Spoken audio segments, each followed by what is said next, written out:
Hello दोस्तों, स्वागत है आपका फ्रेम डिकोड पर। आज हम आपके लिए लाए हैं मोस्ट अवेटेड मूवी सालार का एक्सप्लेनेशन। इसका लेवल KGF और KGF चैप्टर 2 जैसा ही है। इस मूवी की स्टोरी थोड़ी सी कॉम्प्लिकेटेड है। मूवी में काफ़ी सारे सीन्स ऐसे हैं जो पहले तो देखने में समझ में नहीं आते हैं और उनको देख के लगता है कि ये सारे सीन्स बेकार में ही मूवी में डाले गए हैं। लेकिन जैसे जैसे कहानी आगे बढ़ती है तब उन लोगों को उस सीन की इंपॉर्टेंस समझ में आती है। इसलिए मैं आपको एक बार इस मूवी को सिनेमा में देखने के लिए जरूर सजेस्ट करूँगा। तो चलिए शुरू करते हैं मूवी का एक्सप्लेनेशन। तो कहानी की शुरुआत में हमको दो दोस्त देवा और वर्धा दिखाए जाते हैं जिनकी एज 10 से 12 साल है।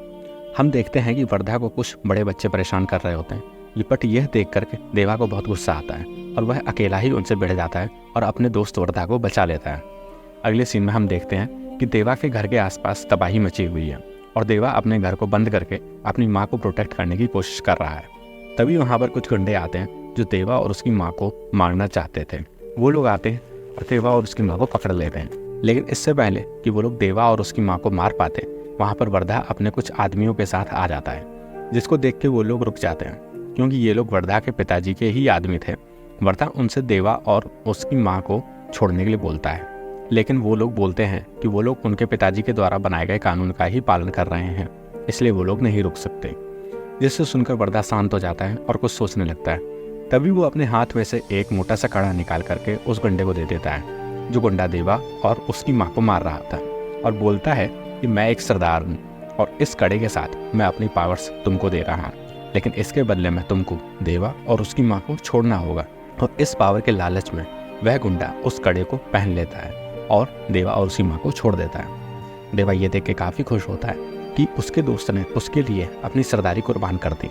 लेकिन वर्धा उससे कहता है कि उसका यहाँ रुकना ठीक नहीं है क्योंकि उस पर फिर से हमला हो सकता है, इसलिए उसे किसी दूसरी जगह निकल जाना चाहिए जहाँ पर वो सुरक्षित रहे। देवा अपने दोस्त वर्धा की बात मान लेता है और वह अपनी माँ को लेकर वहाँ से जाने लगता है। लेकिन जाने से पहले वह अपने दोस्त वर्धा से वायदा करता है कि ज़िंदगी के अंदर अगर वर्धा को कभी भी देवा की ज़रूरत होगी तो वह उसके बस एक बार बुलाने पर चला आएगा। देवा बोलता है कि वर्धा, मैं तेरे लिए पूरी दुनिया तक को मार सकता हूँ, और वह यह बात कभी ना भूले। और फिर इसके बाद देवा अपनी माँ के साथ वहाँ से चला जाता है। और फिर यहीं पर वर्धा अपने दोस्त देवा को नया नाम देता है और वह नाम होता है सलार, जिसका मतलब होता है अंगरक्षक। इसके बाद सीन शिफ्ट होता है और हम कुछ खतरनाक गुंडों को देख पाते हैं जो श्रुति हसन को ट्रैक कर रहे थे। जब वो लोग उसे ट्रैक कर लेते हैं तो वो अपने बॉस को बताते हैं, जो कि बहुत ही खतरनाक गैंगस्टर है और इनका बहुत ही दबदबा है। श्रुति हसन के बारे में पता लगते ही बॉस अपने सारे लोगों को बताता है कि ये उसकी ही बेटी है जिसको हम लोग मारना चाहते हैं और ये इंडिया आ रही है। इंडिया आते ही इसको किडनैप कर लेना है।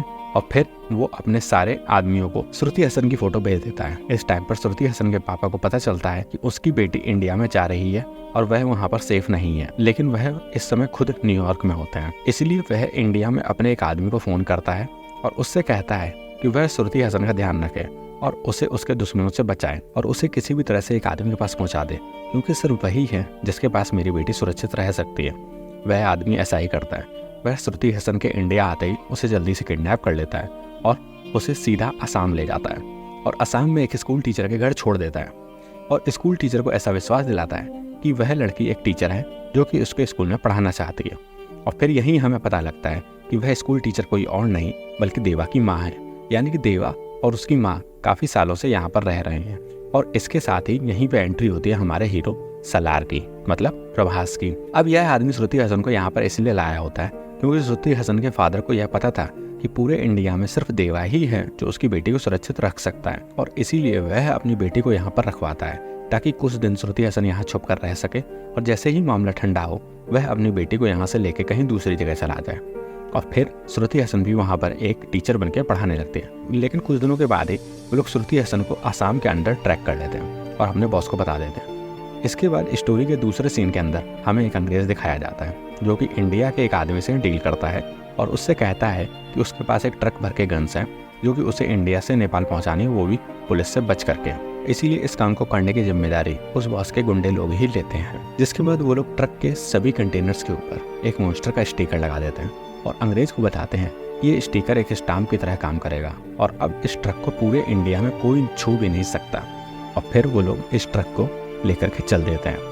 लेकिन थोड़ी देर बाद ही हम देखते हैं कि जैसे ही ट्रक थोड़ा सा आगे जाता है वैसे ही बहुत सारे पुलिस वाले इस ट्रक को घेर लेते हैं और वह ट्रक की चेकिंग करना चाहते हैं। लेकिन जैसे ही पुलिस वाले उस स्टाम्प को देखते हैं वैसे ही वह वहाँ से भाग जाते हैं, जिससे हम समझ पाते हैं कि यह स्टाम्प जिस भी आदमी का है वह बहुत ही डेंजरस और पावरफुल है, इतना ज़्यादा कि उससे पुलिस और सरकार भी डरती है। तभी हम देखते हैं कि उस गुंडे के पास अपने बॉस का फ़ोन आता है और वो बोलता है कि गन्स वाला काम बाद में करना, पहले तुमको असम जाना होगा, क्योंकि जिस लड़की को हम लोग ढूंढ रहे थे वो हम लोगों को असम में मिल गई है, तो पहले जाकर के उसको पकड़ के जल्दी से जल्दी मेरे पास लेके आओ। हम समझ जाते हैं कि यहाँ पर श्रुति हसन की ही बात हो रही है। फिर वो गुंडा अपने और साथियों को लेके असम की तरफ मुड़ जाता है। इसी टाइम पर देवा और उसकी माँ देखते हैं कि वो गुंडे श्रुति हसन को पकड़ के ले जा रहे हैं, तो देवा की माँ श्रुति हसन की मदद करने के लिए देवा को बोलती है, जिस पर देवा अकेले ही उनसे भिड़ जाता है और उनको पीट देता है और उस गन्स के कंटेनर्स पर भी हमला कर देता है जिस पर स्टाम्प लगा हुआ था।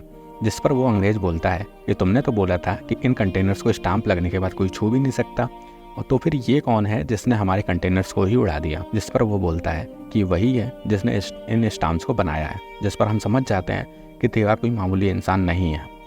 तभी जो आदमी श्रुति हसन की हेल्प कर रहा था वह उसे एक गाड़ी में बिठाता है और उसे वहाँ से दूर ले जाता है ताकि वह इन सबसे सेफ रह सके। लेकिन वहाँ से थोड़ा आगे जाते ही रास्ते में श्रुति हसन उस आदमी से कहती है कि आखिर यह सब क्या चल रहा है, मेरी कुछ समझ में नहीं आ रहा। आखिर यह गुंडे कौन है जो मेरे पीछे पड़े हुए हैं, यह सब मुझे क्यों मारना चाहते हैं, और आखिर देवा कौन है, मुझे उसके पास क्यों लाया गया है। श्रुति हसन के इन सारे सवालों को सुनकर वह आदमी उससे कहता है कि वह जानता है कि उसके मन में काफ़ी सारे सवाल हैं, इसीलिए वह अब एक एक करके उसके सारे सवालों के जवाब देगा। वह आदमी अपनी कहानी को शुरू करता है और वह श्रुति हसन से कहता है कि इन सब की शुरुआत आज से हजारों साल पहले हुई थी। हजारों साल पहले 3 कबीले हुआ करते थे, जिन 3 कबीलों के नाम थे मन्नार, सोआंग और गरियांग। वैसे तो इन तीनों कबीलों के लोग डाकू थे जो कि जंगली तरीकों से लूटपाट किया करते थे, लेकिन एक्चुअली में वह बहुत ही पावरफुल और खूंखार भी थे।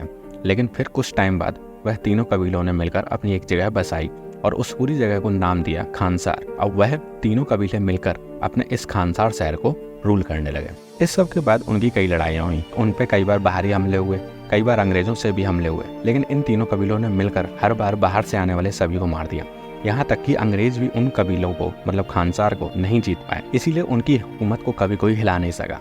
लेकिन जब 1947 में देश आज़ाद हुआ और 1950 में सरकार अपनी नीतियाँ बनाने लगी, तब सरकार ने सोचा वे खानसार शहर को अपने कंट्रोल में ले लें। लेकिन फिर जब सरकार ने ऐसा करने की कोशिश की, तभी उनके तीनों कबीलों में से मन्नार कबीले के हेड शिव मन्नार ने सरकार के आगे बगावत कर दी और सरकार के कई सारे मंत्रियों को मार दिया और सरकार को यह धमकी दी कि वह कभी भी खानसार की तरफ आंख उठाकर ना देखें, नहीं तो अंजाम अच्छा नहीं होगा। जिसके बाद ऐसा ही हुआ, फिर कभी सरकार ने खानसार की तरफ आंख उठा के भी नहीं देखी। इसके बाद मन्नार कबीले का वो लीडर धीरे धीरे करके पूरे खानसार का लीडर बन गया। शिव मन्नार ने धीरे धीरे करके खानसार में काफी सारे डेवलपमेंट किए। उसने खानसार में बढ़िया बढ़िया बिल्डिंग बनवाई, खानसार की अपनी ट्रेंड मिलिट्री तैयार करी, उसके लिए नए और आधुनिक हथियार लिए। यहाँ तक कि शिव मन्नार ने खानसार के लिए काफी सारे कानून भी बनाए।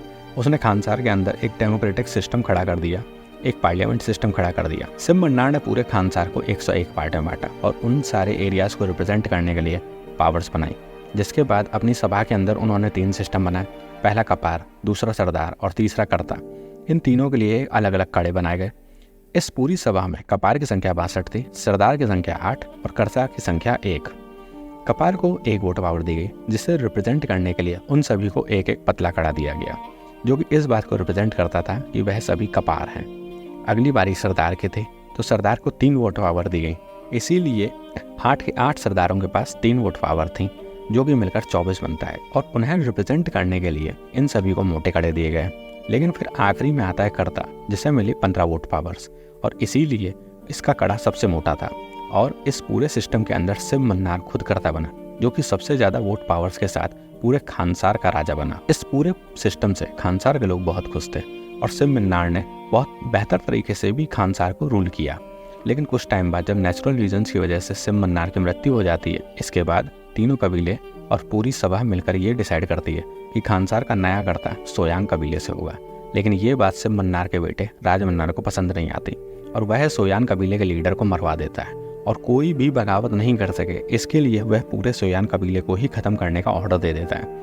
मतलब यह था कि खानसार में रहने वाले तीनों कबीलों में से अब एक कबीले को पूरी तरह से मिटा दिया जाता है और फिर इन सब के बाद राज मन्नार खुद को खानसार का नया कर्ता घोषित कर देता है। अब उसकी सभा में कोई बगावत ना कर सके, इसके लिए उसने अपने परिवार में से ही ज़्यादातर को सरदार बनाया था।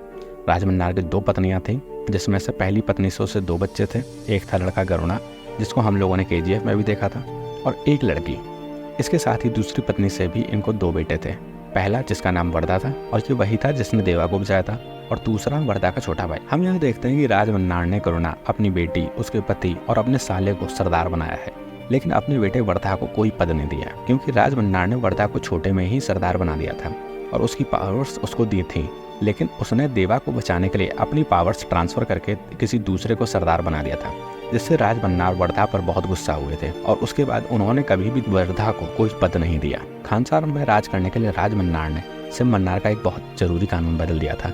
वो ये कि जो भी ताकतवर हो वह कर्ता से बगावत करके, उसे हरा करके या मार करके खानसार के ऊपर रूल कर सकता है, यानी कि जो पावरफुल होगा उसी की डोमिनेंस चलेगी। इस तरह से राजमन्नार ने 25 साल तक राज किया। एक दिन राजमन्नार का दामाद, मतलब उसकी बेटी का पति, उससे आके बोलता है कि आपको अपने बेटे से नाराज हुए काफ़ी टाइम हो गया है, अब उसको माफ़ कर देना चाहिए आपको। जिस पर राजमन्नार इमोशनल हो जाते हैं, क्योंकि अपने सारे बच्चों में उसको अपना बेटा वर्दा ही सबसे ज़्यादा प्यारा था, क्योंकि उसे उसमें अपने पिता की झलक दिखाई देती थी, जिसकी वजह से राजमन्नार अभी ये मन भी बना लेता है कि वो अपने बेटे वर्धा को अपने बाद इस खानसार का कर्ता बनाएंगे। यहाँ हम देखते हैं कि राजमन्नार को कुछ दिनों के लिए बाहर जाना था, तो वो सभा को बुला लेता है और अपनी अनुपस्थिति में अपनी बेटी को कर्ता बना देता है, और इसके बाद और वर्धा को भी 8 सरदारों में से एक सरदार का पोस्ट दे देता है। और यहाँ ये ऐलान करता है कि जब तक वो वापस नहीं आता तब तक मेरी बेटी ही करता रहेगी, और मेरे आने के बाद वर्धा इस खानसार का नया कर्ता होगा। और फिर इन सब के बाद राजमन्नार जरूरी काम से खानसार के बाहर चला जाता है। इसके बाद राजमन्नार का दामाद अपने असली रंग दिखाता है, और राजमन्नार ने जिस आदमी से सरदार की पोस्ट लेकर के वर्धा को दी थी वह उसके पास जाता है और उसे भड़काने लगता है और बोलता है कि राजमन्नार ने तुम्हारे साथ गलत किया है, क्योंकि ये आदमी वही था जिसके बाप को वर्धा ने देवा को बचाने के लिए अपने सरदारी वाला कड़ा दिया था। वो उस आदमी से बोलता है कि अगर उसे अपनी पोस्ट बचानी है तो वो वर्धा को मार दे, जिसके लिए वो आदमी तैयार हो जाता है। दूसरी तरफ हम देखते हैं कि राजमन्नार के वर्धा को कर्ता बनाने के फैसले से करुणा भी बहुत नाराज था। करुणा को ये लगता था कि राजमन्नार का बड़ा बेटा वो है, इसीलिए खानसार का अगला कर्ता वह बनना चाहिए, लेकिन यहाँ पर उसके पिता ने वर्धा को चुना अगले खानसार के कर्ता के रूप में, जिससे करुणा के मन में वर्धा के लिए नफरत और बढ़ गई। इसलिए वो भी वर्धा को मारने के लिए रेडी हो जाता है, और जो भी लोग वर्धा को मारना चाहते थे वो सब एक साथ आ जाते हैं और वर्धा को मारने की तैयारी करने लगते हैं। लेकिन जब ये बात खानसार की मौजूदा कर्ता मतलब राजमन्नार की बेटी को पता चलती है, तो वो सोचती है कि अगर इस समय खानसार में बगावत हो गई और वर्धा को मार दिया गया तो राजमन्नार का भरोसा उस पर से उड़ जाएगा और फिर वो कभी भी खानसार की कर्ता नहीं बन पाएगी। इसलिए वह वर्धा को बचाने का ठान लेती है और फिर सब लोग वर्धा को मारने के लिए आ जाते हैं और वर्धा को मारने के लिए पकड़ भी लेते हैं। और जैसे ही उसको मारने जा रहे होते हैं तभी खानसार में बड़े बड़े घंटों की आवाज़ आने लगती है और हम समझ पाते हैं कि ये सीज फायर की आवाज़ है और इसको सिर्फ खानसार का कर्ता ही डिक्लेयर कर सकता है। और ये सीज फायर डिक्लेयर किया होता है राजमन्नार की बेटी ने। फिर यहाँ पर सभी लोग मीटिंग में बैठ जाते हैं और राजमन्नार की बेटी वर्धा को मारने वालों से पूछती है कि वो लोग ये सब क्यों कर रहे हैं, जिस पर सभी लोग बोलते हैं कि खानसार के कानून के मुताबिक अगर कोई खानसार का कर्ता बनना चाहता है तो उसे अपनी डोमिनेंस साबित करनी होगी, इसीलिए वो लोग बस अपनी डोमिनेंस साबित कर रहे हैं और उससे यह सीज फायर हटाना चाहिए। जिस पर वो ये बोलती है कि इस बात से राजमन्नार कभी खुश नहीं होंगे, इसीलिए उनको ये नहीं करना चाहिए, वो भी ये सीज फायर नहीं हटाएगी।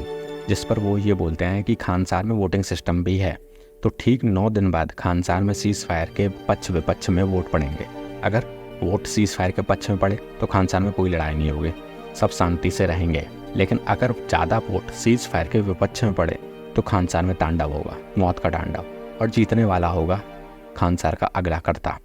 जब ये बात तय हो जाती है कि ठीक 9 दिन बाद सीज फायर के लिए वोटिंग हुई, तब करुणा और उसके साथी सभा के बाकी सरदारों को अपनी तरफ मिलाने लगते हैं, किसी को धमकाकर, किसी को प्यार से, जिससे वो लोग वोटिंग के द्वारा सीज फायर को हटवा सकें और वर्धा को मार सकें।